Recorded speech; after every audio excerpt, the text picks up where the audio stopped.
accounts dating from the early 15th century. Oh, precisely what I thought. But surely this has great political significance.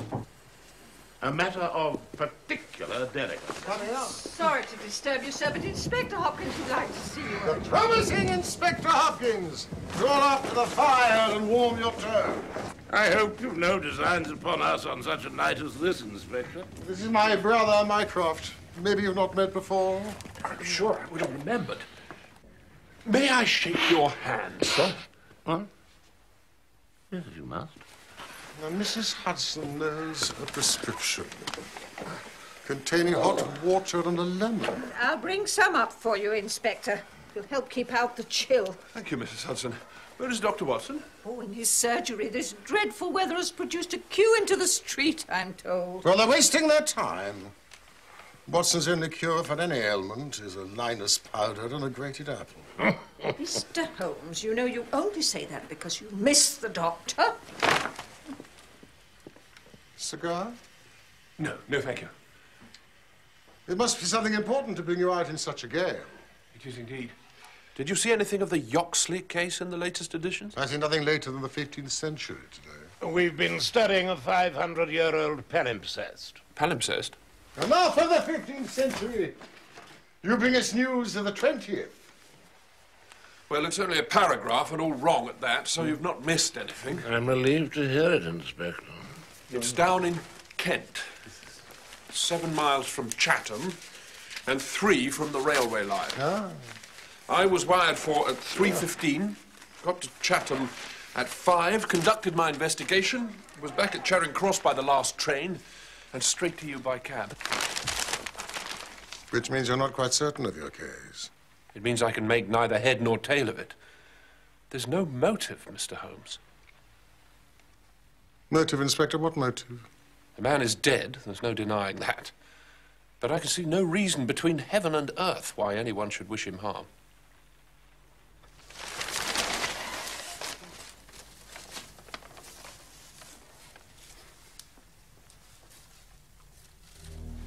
Tell us about it. A few years ago, Yoxley Old Place was taken by an elderly man by the name of Professor Coram. He's an invalid, keeping his bed half the time, and the other half hobbling about the house on a stick or being pushed about the grounds by the gardener in a bath chair. Quite stupid, aren't you, Morgan? Now just take it easy. Be very careful. Careful.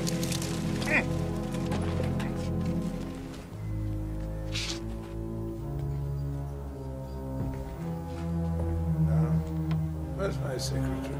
Mrs. Markham. The professor is writing a learned book and found it necessary about a year ago to take on a secretary, Mr. Willoughby Smith, a young man straight from the university. And if one can accept the doctrines of monophysitism, then perforce one must also re-evaluate Christian theology. To suggest... Yes? To suggest... Or to argue? Which one of us is writing this book? You or me? You are, of course.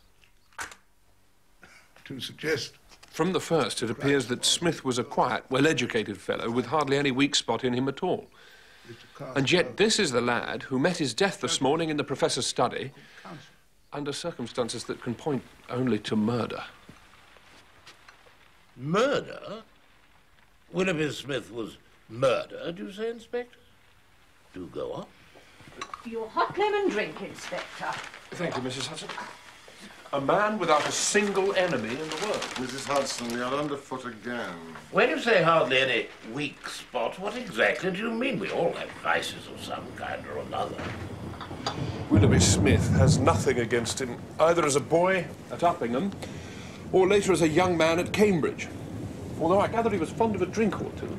Well, nothing wrong in that. And also had a bit of an eye for the ladies. Each to his own. Perhaps he was hiding a terrible secret. Smith knew no one in the neighbourhood and lived very much as his employer did. The professor was buried in his work and existed for nothing else. A man after your own heart, Sherlock. Apart from the 3 people you have mentioned, who else can be found in the house? An elderly housekeeper, Mrs. Marker, And a young maid, Susan Tarleton.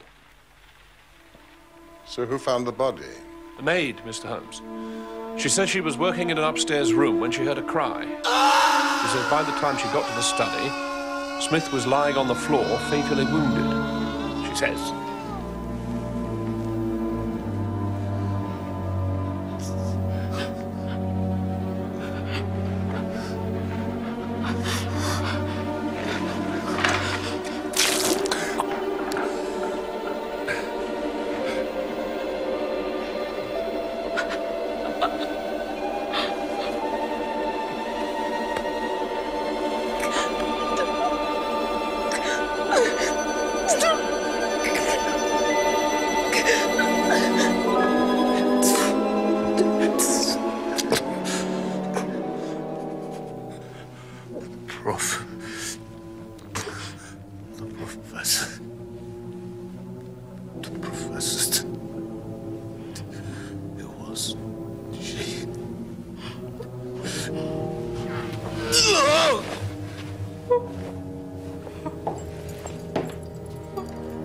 The maid is prepared to swear that those were his exact words. Professor, it was she. I've drawn up a rough plan that should give you a general idea of the position of the professor's study. Please. And also the various points of the case which seem to me to be essential. As you can see, there are two corridors which lead from the study. One goes directly to a door at the back of the house, and the other straight to the professor's ground floor bedroom.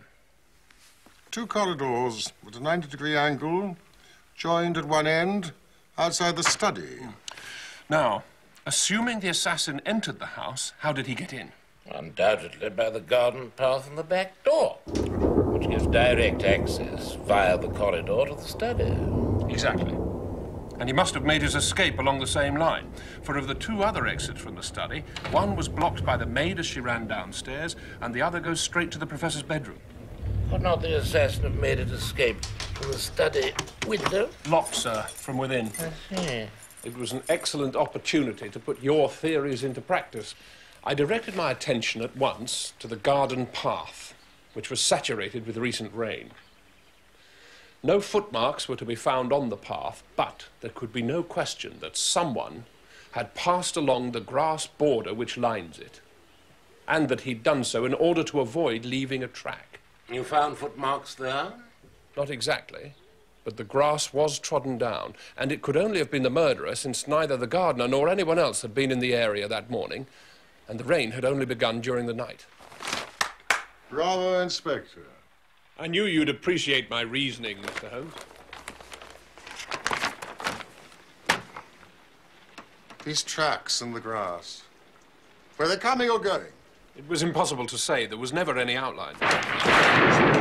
Pouring rain and blowing a hurricane ever since. They'll be harder to read now than the parrot says.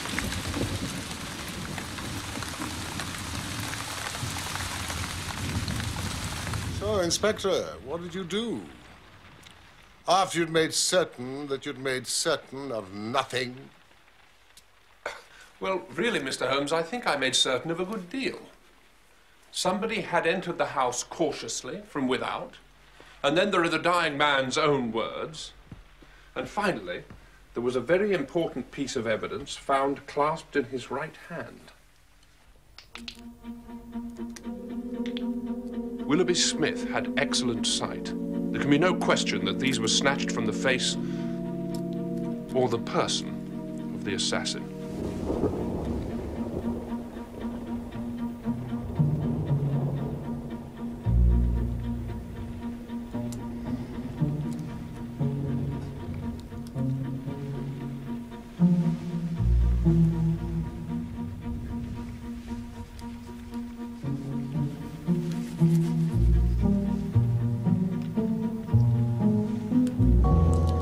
The person you seek is a woman. Mycroft? That can be inferred from their delicacy, and also, of course, from the last words of the dying man. They're handsomely mounted, solid gold. And of unusual strength. She must have appalling eyesight.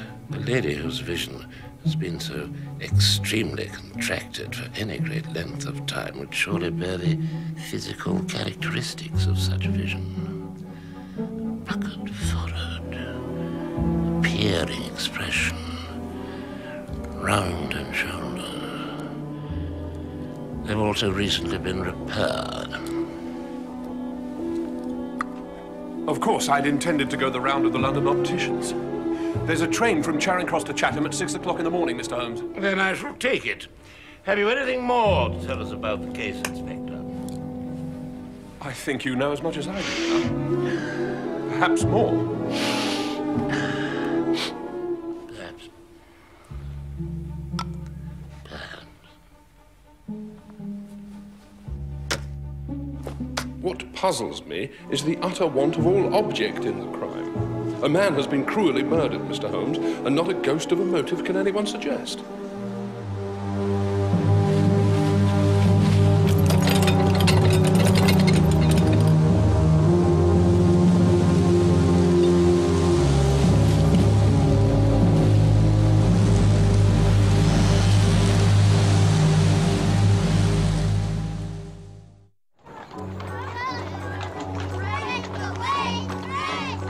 Who alerted their local police? Mortimer the gardener, an innocent. As soon as it became clear that it was a matter for Scotland Yard, the chief constable sent for me.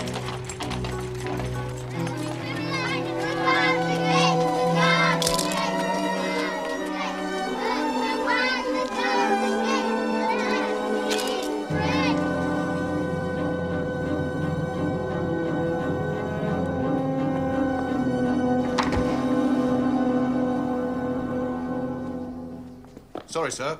Can't go in there. Just walk this way, please. It's all right, Constable. These gentlemen are with me. Ah! Apart from this lethal paper knife and the pince-nez, has anything been rearranged or removed in this room since yesterday morning? No, Mr. Holmes. Everything is exactly as it was. And the body? The body fell here. The wound was in the right side of the neck, from behind, forwards. Excellent, Inspector. And this bureau? The professor assures me that nothing is missing. I'm satisfied that no robbery has taken place. Why did you not tell me about this scratch, Hopkins? Well, I'd noticed it, of course, but you'll always find scratches around a keyhole. It looks recent. Very recent. There's the varnish, too, like earth on either side of a furrow. Is it significant? That's Father's magnifying glass. Yes. He gave it to you?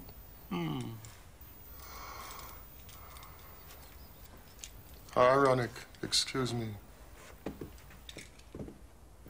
Who was the last person to enter this room before Willoughby Smith and his murderer? I was. Mrs. Marker? The housekeeper. Yes. Please sit down. Thank you. I prefer to stand.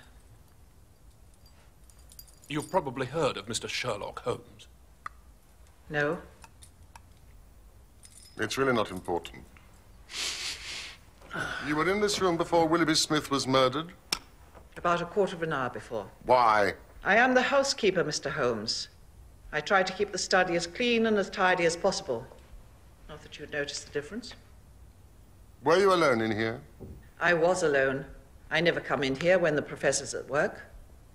As far as I know, Mr. Smith was upstairs in his room at the time. So you didn't see him at all? Not until after he was been... I'd finished my housework in here, and I was preparing the professor's lunch when I heard...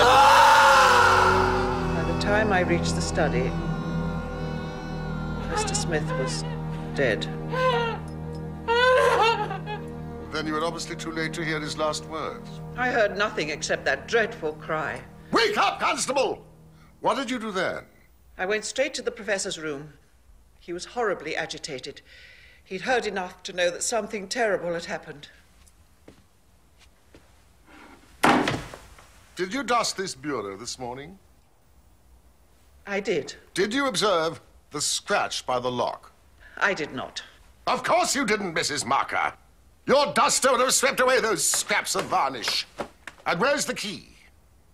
The professor keeps it on his watch chain. At all times? At all times. Good. I have to see to the lunch, Inspector. Will We're that be making all? progress. Yes, thank you, Mrs. Marker. Would you be so good as to ask the housemaid to come along to the study? Certainly, Inspector. Let us see what this desk reveals.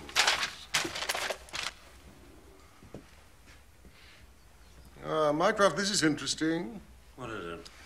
An entry for today in Willoughby Smith's handwriting. Abbey, 7:30? How curious. I think I can answer that one for you, sir. Professor Coram is writing a book about early Christian heretics, and there are a number of abbey ruins within reasonable travelling distance of the house. But Abbey, 7:30? Why 7:30? Miss Dalton, please come in.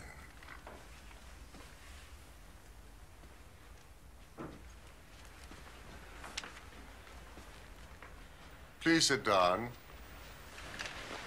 Mr. Holmes is a detective from London. Would you tell him everything you saw and heard yesterday morning?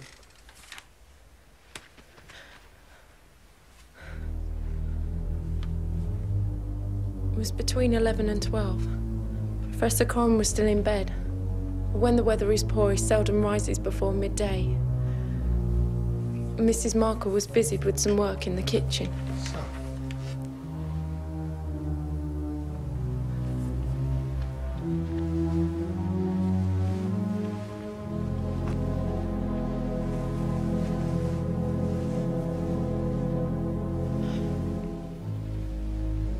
Now you can look at me. So where were you? I was hanging some curtains in one of the bedrooms upstairs. Mr. Smith had been in his own room.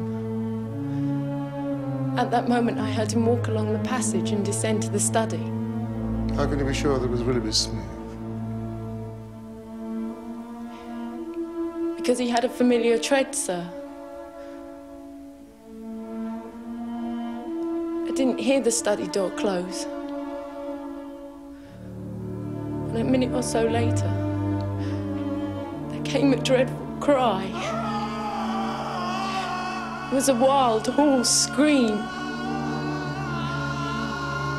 So strange and unnatural. Could have come either from a man or a woman. I ran down to the study. Found Willoughby lying on the floor. Saw the blood. Didn't realise.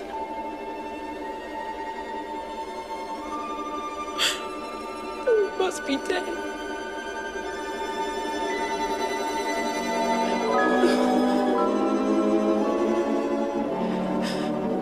And then he spoke. It was she. The professor, it was she. Yes. Curious words. Do you know what they mean? No, sir. Are you sure? No, sir. I mean... Could anyone have left by the rear exit after the time you'd heard the scream? Even before I got down the stairs, I'd have seen them in the passage. And the back door never opened before I would have heard it. Thank you, Miss Talton. Mycroft, Inspector. Perhaps he was the victim of a lover's quarrel. Oh, very tiresome for the man. It's nearly midday. Will the professor still be in his room? Yes, he hasn't left it since yesterday morning. Then you must introduce me.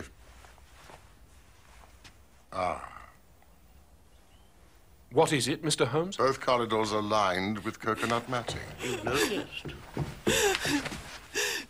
Thank you, sir. What of it? It seems to me to be suggestive.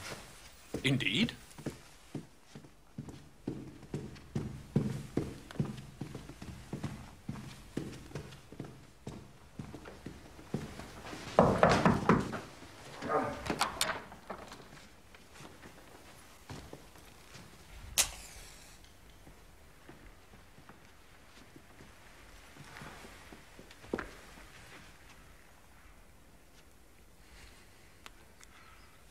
Close the door, Hopkins. The cold air won't help my bronchial condition. One of you gentlemen must be Sherlock Holmes. This is my brother, Mycroft. You a smoker, Mr. Holmes? I have few other vices. Huh? Alexandrian. Yeah. Pray, take a cigarette. Thank you. I have them especially prepared by Ionides. Sends me 1,000 at a time. I grieve to say that I have to arrange a fresh supply every fortnight. You, sir? Thank you, no, I prefer this.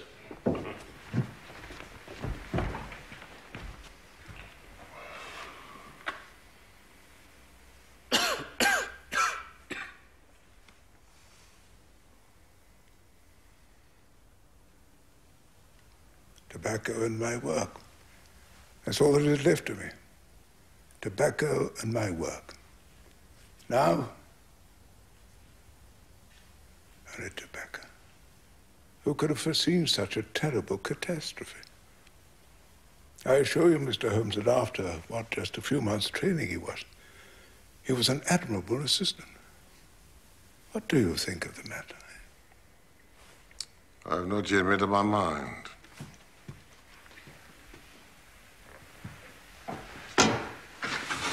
I would indeed be indebted to you if you could throw a light where all is dark to us. Such a blow might paralyze into a poor old bookworm, invalid like myself. Could you not continue with your work, Professor? Alas, Mr. Holmes, I seem to have lost the faculty of thought. Oh, dear. My magnum opus. My analysis of documents found in the Coptic monasteries of Syria and Egypt. It is a work that I hoped would cut deep at the very foundations of revealed religion. This looks impressive. But with my enfeebled health, I don't know that I shall ever be able to complete it without my assistant.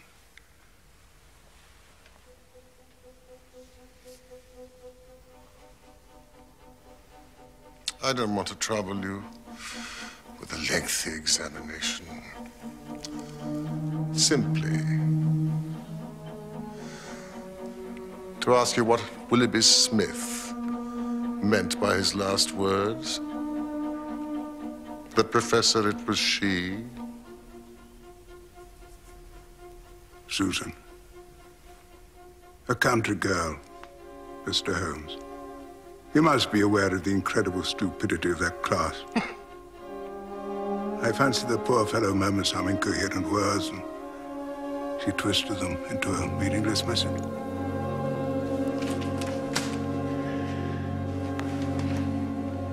You've no explanation yourself of the tragedy. Possibly. I breathe this only among ourselves. Possibly suicide. Suicide? Young men have their hidden troubles, Mr. Holmes. An affair of the heart, perhaps, which we have never known. It's a more probable supposition than murder. And what of the pince-nez? A fan? A glove? Eyeglasses? Who knows what article may be carried as a token or treasured when a man puts an end to his life. I must get out of here. Possibly I speak as a child. Seems to me Willoughby Smith met his fate by his own hand. Willoughby Smith was murdered. He did not commit suicide. Good afternoon, sir. Yes, I agree.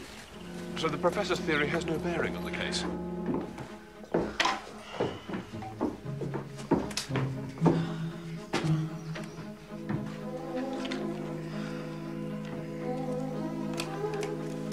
Would you be good enough to arrange carriage and escort for me as far as the railway station?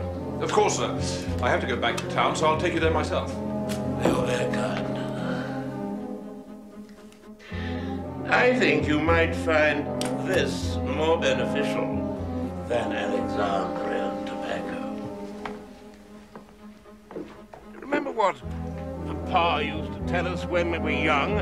Eliminate the impossible, and whatever remains, however improbable, must be the truth. I forget his exact words, but those are near enough. See you in London. I'm IDs.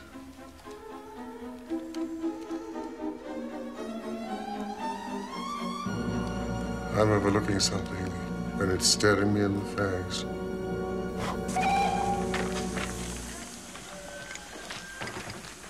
Oh, thank you, my dear. Bad news, I'm afraid, sir. There isn't another train for Charing Cross until late this evening. You should double-check the railway timetable before dragging me to this wretched place. I know, sir, and I'm sorry, sir.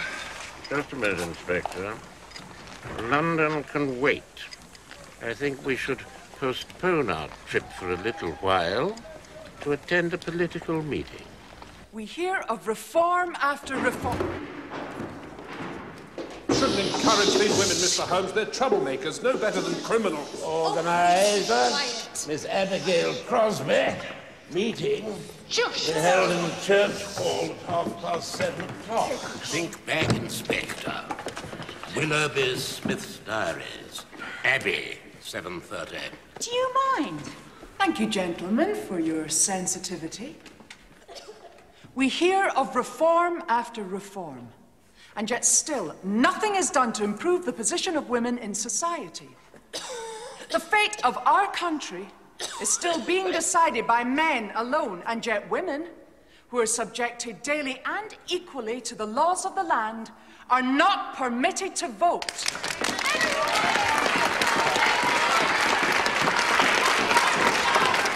That must be Miss Abigail Crosby.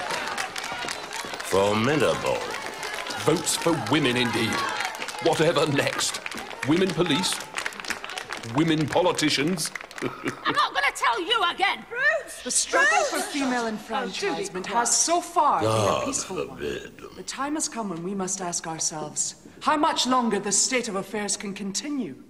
How much longer we should allow ourselves to be treated like second-class citizens. You tell them, Abigail. Poppycock. I would like to read to you a letter which I received 2 days ago from Mrs. Garrett Fawcett, urging us to continue the fight until we achieve our aims. That should interest you, Inspector. Well, well, well.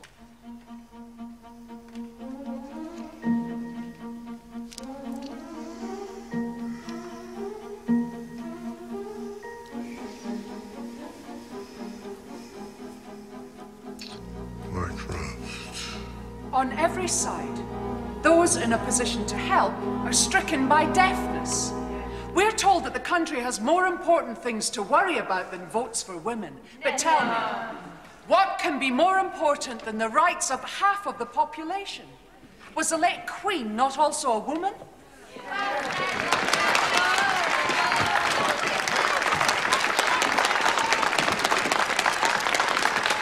I've had quite enough of the criminal classes for one day, Inspector. Where's that carriage you promised me?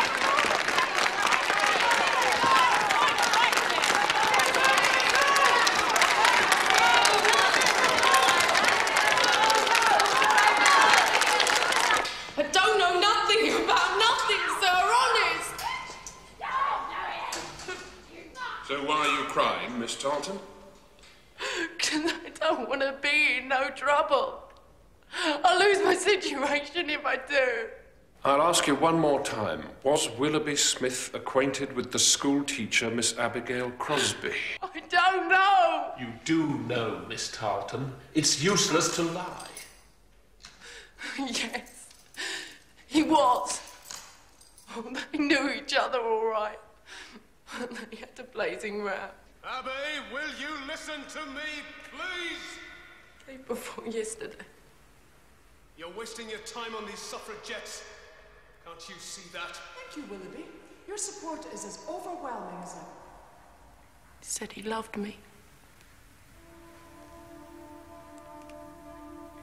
Take care of me.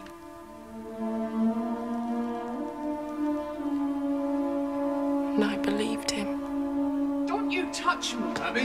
Abby? Abby? Don't touch me. All right, all right. I'm just trying to make you see reason. You're spending your time with these people you barely know when you should be building a life with me. Take your hands off! God knows half of them are the lowest of the low. These are not the sort of people that you should be mixing with. This is my life. What I choose to do with it and who I choose to do it with is my business. No one is going to stand in my way. Do I make myself clear? If that's what you want. I know exactly what I want. And at the moment, it doesn't include you.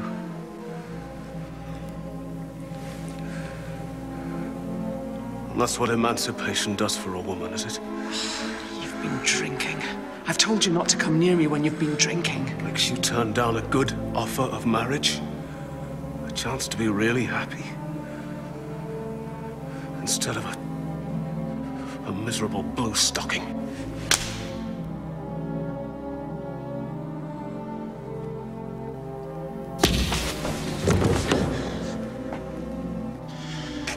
You'd better leave. It's empty.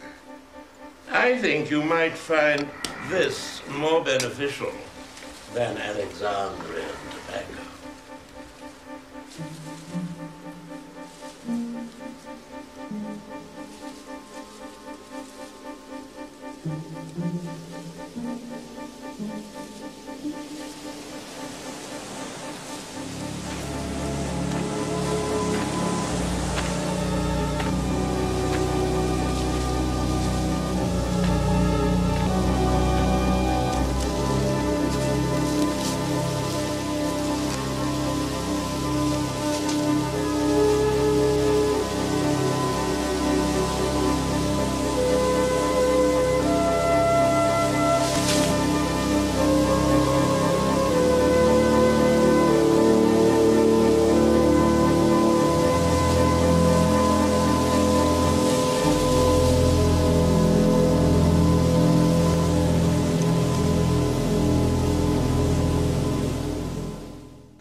Nothing wrong with her side. Miss Abigail Crosby. Miss Crosby? Mr. Sherlock Holmes. The inspector has no doubt explained the state of things to you. Then you know the seriousness of your position. Do you have anything to say in your defense? Only that I am innocent of the crime of which I am accused. But you did know the deceased. Is that also a crime? We were close friends until... Until? I meant more to him than he did to me. I realize that now. But for all the world, I would not have wished him any harm. The inspector informed me that you had a violent quarrel with Willoughby Smith the day before he died. There were harsh words spoken on both sides, but with good reason. You probably know that I'm an active member of the women's suffrage movement. Willoughby believed, selfishly I think, that my future way of life and my liberty were at great risk. I reassured him that our campaign here was as peaceful as may be. I have no wish to break the law in order to change it. Unless... Regarding your bureau in the study, does it contain anything which someone might wish to steal? Nothing of value that I know of. Family papers and letters from my poor wife. Diplomas from universities that have done me honor. And the key, you can look for yourself.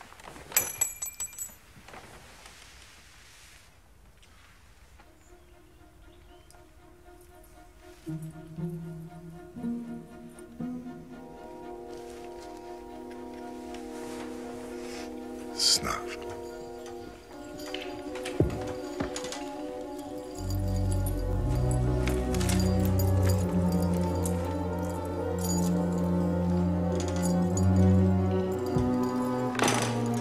Your lunch, Professor.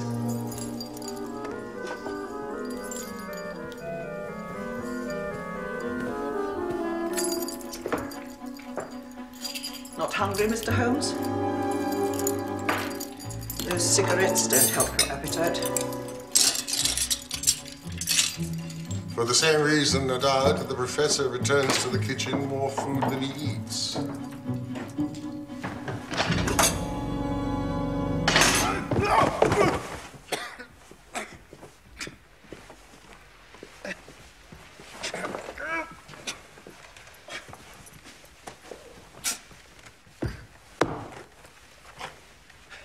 Am I to assume there have been further developments, Inspector? So I'm told, Professor. I fail to see, Mr. Holmes, how I can be of any further assistance to you. I have forged and tested every link of my chain, Professor Coram, and I am sure that it is sound. What on earth is he talking about? 2 days ago, a woman entered your study. She came with express intention of taking certain papers which were held in your bureau. She had a key of her own.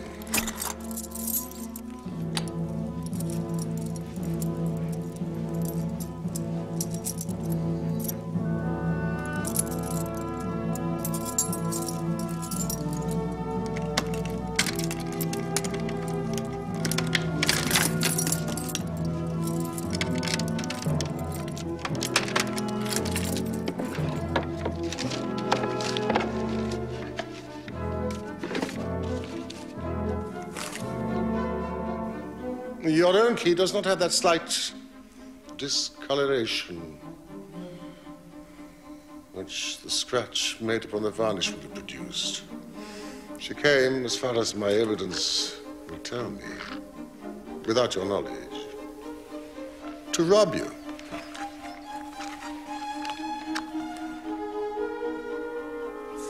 But surely, having traced this lady so far, you can also say what has become of her. I shall endeavor to do so. In the first place, she was seized by your secretary. She stabbed him in order to escape. It was an unhappy accident, for I am convinced that the lady had no intention of inflicting so grievous an injury. Horrified by what she had done, she rushed wildly away from the scene of the tragedy.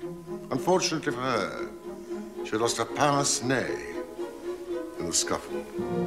She ran down a corridor which she imagined to be that by which she had come. Both were lined with coconut matting. Only when it was too late did she understand that she had taken the wrong passage and that her retreat was cut off. What was she to do? She could not go back. She could not remain where she was. She must go on. She went on. Oh, very fine, Mr. Holmes. Do you mean to say that I could lie in that bed and not be aware that a strange woman had entered my room? Of course you were aware of it, Professor. You recognized her through this haze of your existence. You spoke with her. You're mad. You helped her to You're elude the talking police. insanely. I helped her to elude the police. Eh? Where? Where is she now? Here, where she has been all along.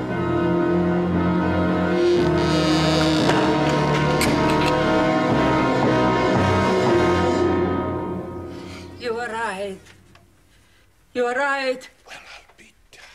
I am here.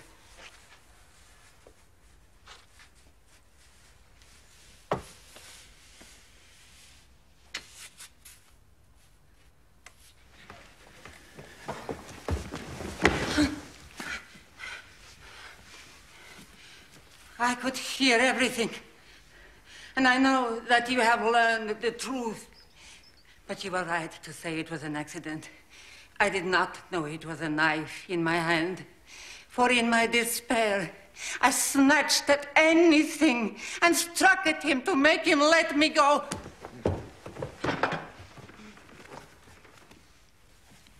I have only a little time here, and I would have that you know the whole truth.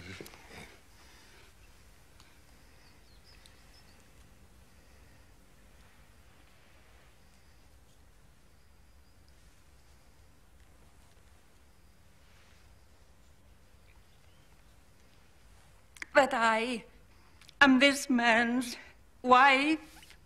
He's not an Englishman. He's a Russian. Why should you cling so hard to that wretched life of yours, Sergei? It has done harm to so many and good to none, not even yourself.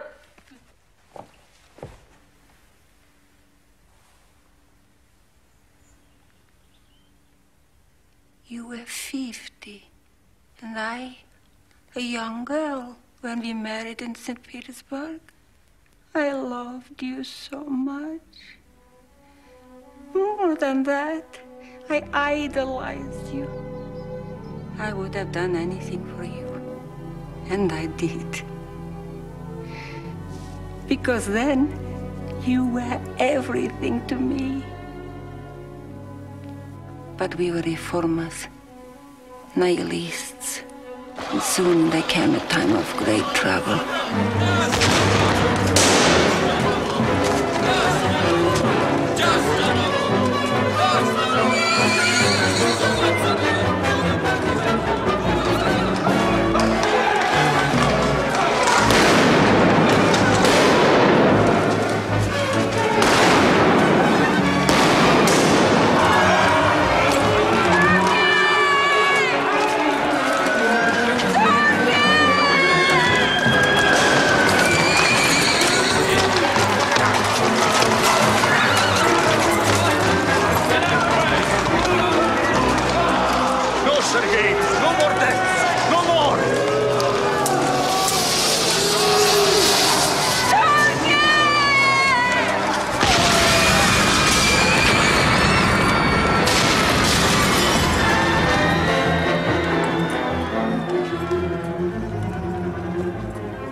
Sergei. Forget your husband.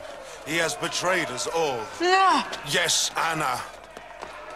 We are betrayed. We were all arrested upon your confession. Some of us went to the gallows, and some of us to Siberia. After 20 years, I was released. You came to England with your blood money and lived in quiet ever since, knowing well that if the Brotherhood ever found out where you were, not a week would pass before justice would be done. I'm in your hands, Anna.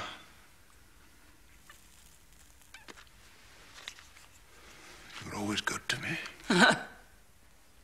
My brother, Alexei, was noble, unselfish. He hated violence and wrote many letters trying to dissuade us from such a course. These letters would have proved his innocence, but you stole them from me and hid them So Alexei was sent to Siberia, where he is, even now.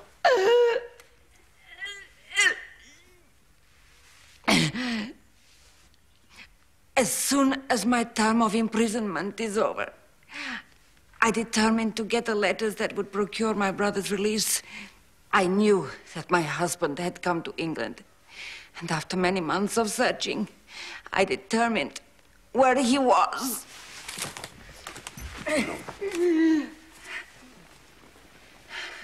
So at last, I determined to get the letters for myself. I had just removed them from the bureau when the young man seized me. The same young man I had met earlier that morning.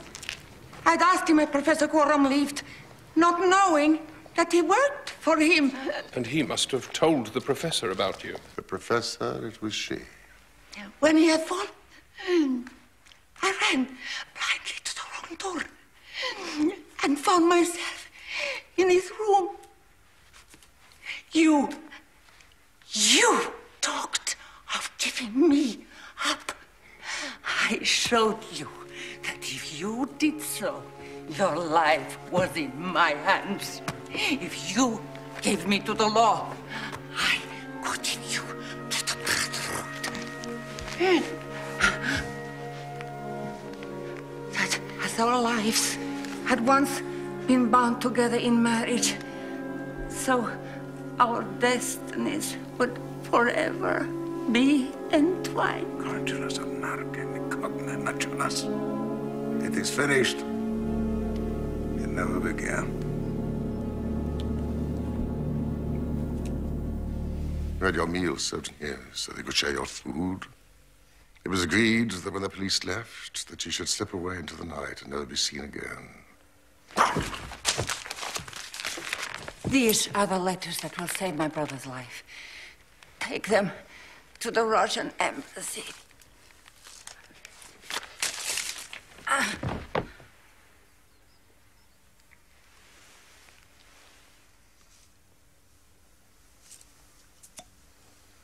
Poison.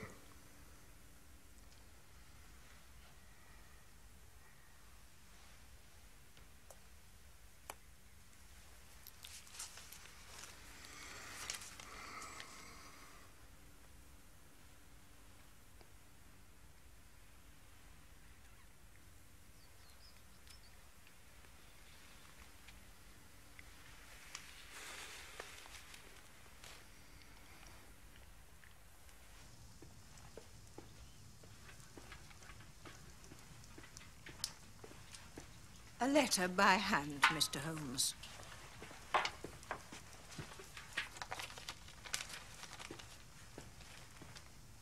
Thank you, Mrs. Hudson. Sleep well.